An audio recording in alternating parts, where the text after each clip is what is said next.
Hi, my name is Candace, founder of Sufficient Grace Social Services, where our mission is to create awareness for the prevention of child molestation, child sexual abuse, and neglect, to help children to gain confidence and to find their voice, and also to help find healing from past sexual abuse and other childhood traumas through Christ. Today, I wanted to continue my conversation about my book of Becoming Me. I think I'm on the last chapter, the actual chapter of the book. And I know the last time I made a video, I said that I'm probably going to break it up into a couple of days talking about this. I know I missed last week, but I I think I told you all I started a new job, and it's quite tiring. I, in fact, I think that I'm going to have to find another job at this point because this job that I have now, it's very, um, how can I say? It's very like it wears on my body. And I don't want to say a lot about the job, but it's working with children in a school, and the job, I didn't expect it to be so physically demanding. And so I had an incident the other day where I was in a classroom, and I was like, it was bad. It was pretty bad. And I decided that I cannot work at that school anymore. And so yeah, it's kind of disappointing because I love children and I love to help children, but at what cost to myself and my body am I willing to, for one, have a job and try to do a job that I know I cannot handle, and secondly, I feel like I'm not in a position to help these children. So I had to make a decision that I felt was right for me, and I feel like maybe moving on would be the best idea. I just realized purple rain in the background, and I'm wearing purple today. I'm a Prince fan. Everybody knows. Okay, so yeah, I want to continue my conversation talking about the last chapter of my book. And just a recap, it is Time to Grow Up, chapter 10. And I got through like the first page and a half of the book. So I don't really remember what the first couple of paragraphs was about, but I know that this chapter is about me and my battle to really speak up for myself, but I've never been able to do that for myself. And I don't want to cry right now, but if you can tell in my voice, I have been crying today. But yeah, I realized that even though I can't speak up for myself easily, I can speak up for children, and the children in my family is very important for me to speak up for. And that was my reason for telling what happened to them and what happened to me. So, okay, maybe I'm just going to read, excuse me, maybe I'm just going to read about another page and a half, because it's about 1, 2, 3.5 pages after a page and a half. So about 4.5 pages left, or 5 pages left.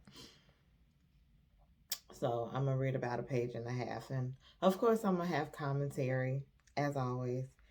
So around the time I was having issues with my husband, my ex-husband now, husband at the time, I found out that some children in my life had been sexually abused by my uncle. To respect the children's privacy, I will not go into detail. When I found out, I felt stupid, and this was the same uncle that molested me as a child. I did not even keep my children, the children in my life, safe. I was so sad. I felt so defeated. Not only did my secret ruin my life, but my stupid mistake was now affecting other people's lives as well. And I call it my mistake was not telling, and letting them go around him. When I found out, I did not know what to say. I felt that I had messed up so bad. I had missed all of the signs because I was still living out all of the signs. I was blinded by my own self-pity and shame.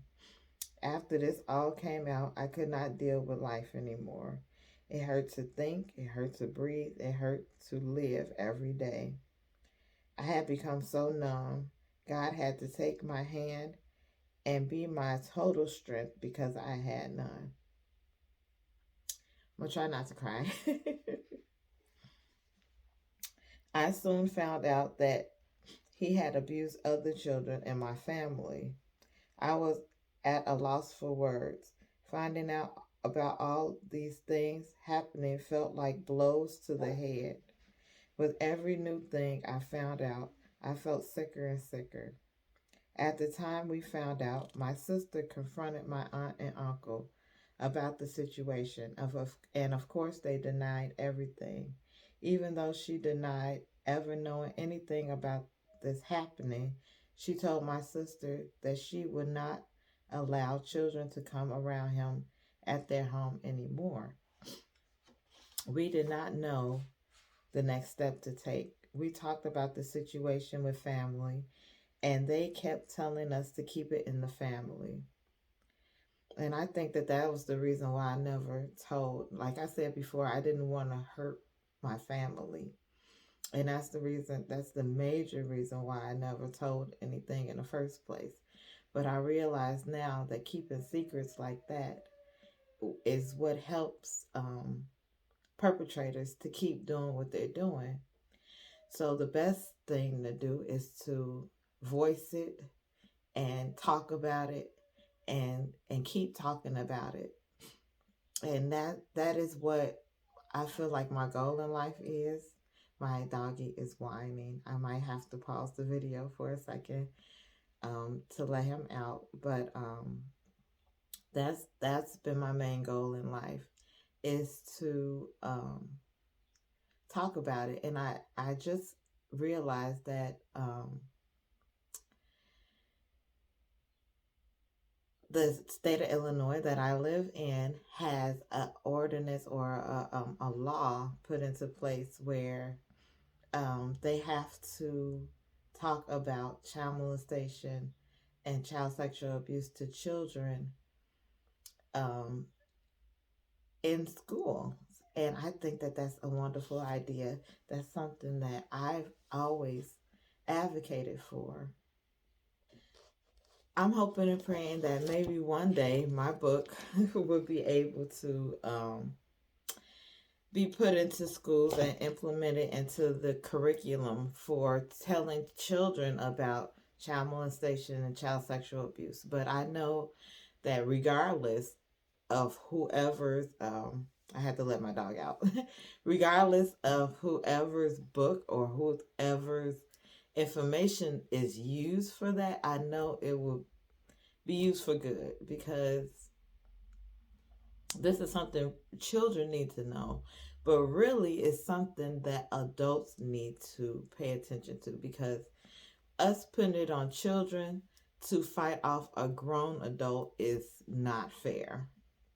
To take responsibility for their own body in a situation where it may be an adult versus them, and the adult has done something to them and they feel like, oh, now I need to tell somebody, they may slip up and say, oh, no, you did this to me. I have to tell everybody. And the adult feels like there's no other recourse but to hurt the child. And, I feel like the best option is not only to talk to children about it, but also to talk to parents and caregivers and adults that are in a position to put a stop to things before it starts. And so that is my goal that I will continue to advocate for, not just children speaking up for themselves and knowing that when somebody does this to them it's wrong, but also giving them the tools to know, okay, if I'm in a dangerous situation, I have to make sure I'm safe until I get out of this dangerous situation. And at the same time, as soon as before, because most times people that do this go through a grooming phase. Like they start off small. And that's where we need to start to show kids, okay, a person taking interest in you and just you and telling you things about, you're so pretty and different things like that. Those are grooming tactics, and those are really things that children need to look out for, because those grooming tactics start way before being molested starts in some cases. Now, in some cases, there are predators out there that will rape a child and kidnap a child off the street. And in those instances, children need to know what to do to get themselves out of that situation as well. And so, yeah, it's a lot. It's a lot to it. But I just hope and pray that I can be an inspiration in this, and to help people, if only just telling my story, if only just telling it on YouTube, if only just doing what I can, even if it's a small thing. I hope and pray I can make a difference. And I hope and pray that I have made a difference in someone's life up to this point. And so,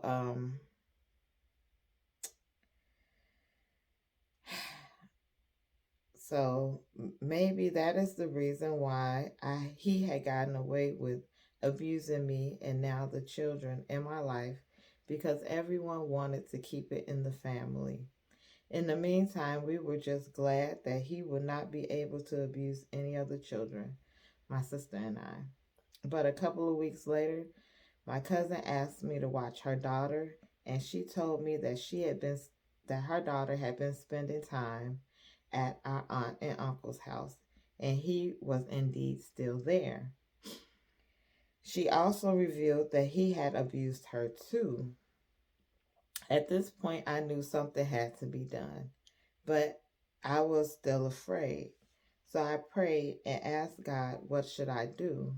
He told me clearly as day that it's time for me to grow up and speak up for the children that can't speak up for themselves. To speak up meant that I had to tell the complete story, everything I knew, including that he had abused me for so many years. That was terrifying, but God had given me the strength to go to the police. I was still afraid, but the Lord told me it was time to grow up and be strong. I had to find the strength because I was no longer a scared little child. Even though sometimes I still feel like I am. I am now a mother that must defend all the scared little children. At first, I could not ever imagine revealing my secret to the world, but now here I was, my sister and I, filling out police reports about the abuse that the children in our lives had endured. As embarrassing as it was to tell the story about how I found out about the children over and over again, I knew it had to be done. When they asked how I was so sure that he had done these things, I told them it was because he did them to me for so many years. I have to admit that was the hardest part, admitting I was abused by the same person because I felt judged. I already knew I was the worst person in the world. Now everyone else would think so too. Even though it was scary and embarrassing, I thank God that I did not have to hold that secret in anymore. Although I would rather the children had not gone through the abuse, even though I know that God does not want us to live in guilt, a part of me will always want to go back in time and tell what happened to me then to save the children from hurt and pain now. I know that I cannot change the past, but hopefully good things can come out of this situation in the future. Oh, sorry. um, I think that I'm going to stop right there for today. I don't know if you can tell, but this is hard for me still. Reliving it, thinking about it, talking about it. It's hard. You know, I always hoped and prayed that my life would become easier at some point, because childhood was very hard for me. You know, not only was I going through this abuse, but my parents argued back and forth. I didn't get along with my siblings. I didn't really have friends at school. I felt alone a lot of the time. And in some ways, I still feel alone.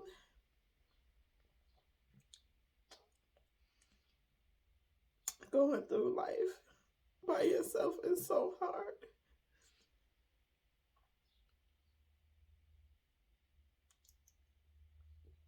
But I would rather go through life by myself than to go through life with somebody that I can't trust. Someone who hurts me on purpose. Someone who treats me bad just because they can.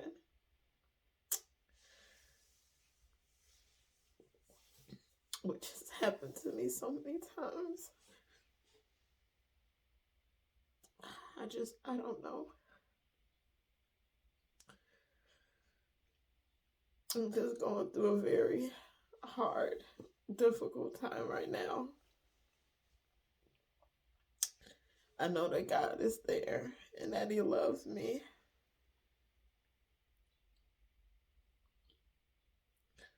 But man, I don't know. I always try to end on a positive note. But I don't know.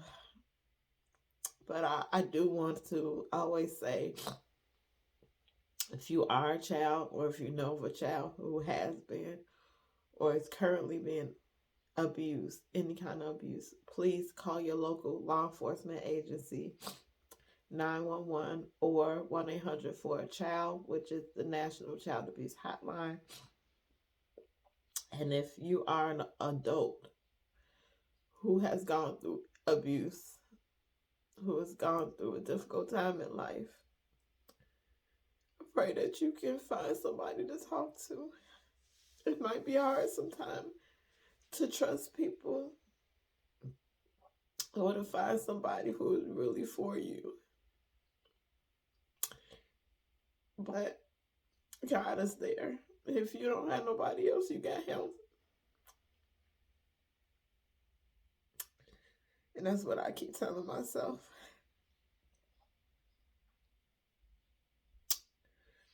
So I thank you for taking some time to join me today. And